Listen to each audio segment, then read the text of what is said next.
Genesi capitolo 37. Giuseppe e i sogni suoi. Giacobbe fissava dimora sua in quella terra, a dove padre suo erano stati forastieri, in due paesi Canaan, e questa storia è tutta la discendenza di Giacobbe. Giuseppe, quando aveva 17 anni, pasceva per pecore insieme ai frati suoi. Issa era giovane, e stava che figlia Bila e che figlia Zilpa, che era moglie di Giacobbe. Un giorno Giuseppe contava il padre tutte in giuce che ricevevano con la issa. Israele voleva bene a Giuseppe, assai più di tutte le altre figlie, perché era un figlio che aveva avuto in da vecchiaia e aveva fatto a chissa una veste che manica lunga. Tutti i frati suoi, vedendo che il padre voleva bene assai, e più di tutte le altre figlie sue, lo odiavano e non parlavano mai con essa che amore. Una volta Giuseppe faceva un sonno e lo contava a tutti i frati suoi, e quel giorno la cominciano a odiare ancora di più, e prima. Giuseppe diceva allora: sentite tutto quanto questo sonno che ho fatto. Noi stavamo tutti insieme, attaccati ai cervoni in mezzo alla campagna. Quando andrà sotto, il cervone mio si e si fermò all'erta, e tutti i cervoni vostri si mettettero attorno a mio e si accalarono innanzi a mio. Subito tutti i frati suoi ricettano: forse tiene capo per regnare ancora a noi, o tiene intenzione già a cavallare. E cominciano a rodeare ancora di più per dire i suoni suoi e le parole sue. Un'altra volta poi facette ancora chi è stato suono, e ho contato il padre suo a tutti i frati suoi e ricette.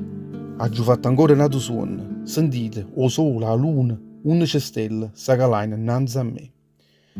Contai che si suona innanzi al padre e ai frati suoi. Il padre le facette pure una buona cazziata delle ricette. Ma che suono è questo che tu hai fatto?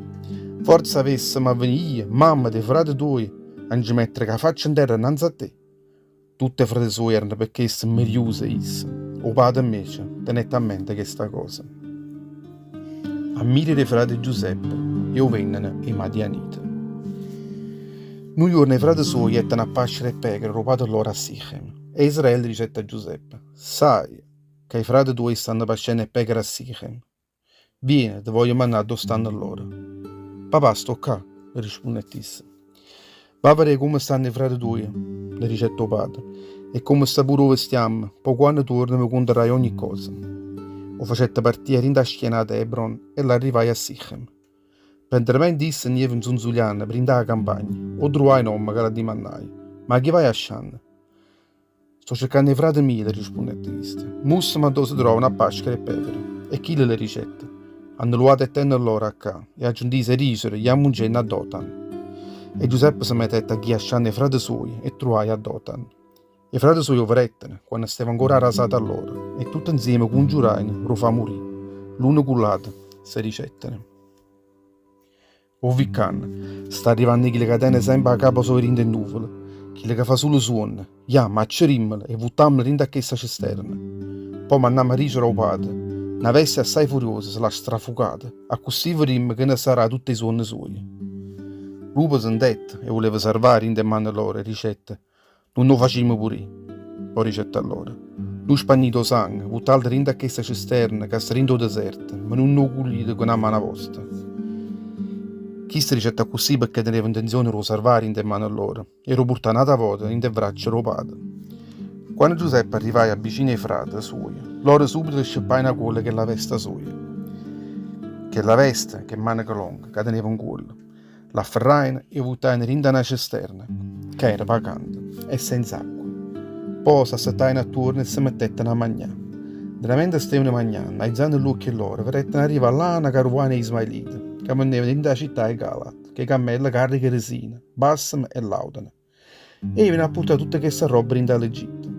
E stesso danno, Giuda ricette a tutti i frati suoi: che profitti ne avremmo noi a cercare frati nostri e nascondendo il sangue suoi? Ma venimmero all'Ismaelita, e a mano nostra non si aizzasse contro essa, perché è sempre un frate nostro, è sempre una carne nostra. I frati suoi lo stettano a sentire. Passai nella certi merciante Madianita, allora tirarono Giuseppe a rindacchella cisterna, e per 20 sigli argento vennettero Giuseppe a che gli Ismaelita. E così Giuseppe fu portato in da terra dell'Egitto. Quando Ruben tornai vicino a quella cisterna, non trovai più a Giuseppe, e stessa tanto si stracciai e veste soia. Poi tornai vicino ai frati suoi e ricette a loro: o guaglione non ci sta più, e ma dove ne pozzi? Loro poi afferrarono che la veste Giuseppe, scannarono un caprettiello, un zuppaino che la veste rindo sangue suoi. Poi mandai innanzi al padre che la veste, che maniche lunghe, e facette portare innanzi a essa queste parole. Questa è la veste figlia. La bestia furiosa, l'ha sbranata. Giuseppe è stato sbranato. Giacoppo si stracciai e veste sua e mettette una strenitura attorno ai sangue suoi e chiagnetto figli suoi morti per parecchi giorni. Tutti i figli suoi e figli suoi venettero innanzi a essa per consolare. Essa invece non volette essere consolata e ricette a loro: no, voglio scendere pure io in doso burgero figlio mio. E così il padre suoi chiagnette assai per la morte sua. Tutte quelle madianite vennettero a Giuseppe in l'Egitto un certo Potifar, che erano consiglieri del faraone e comandava tutte guardie sue.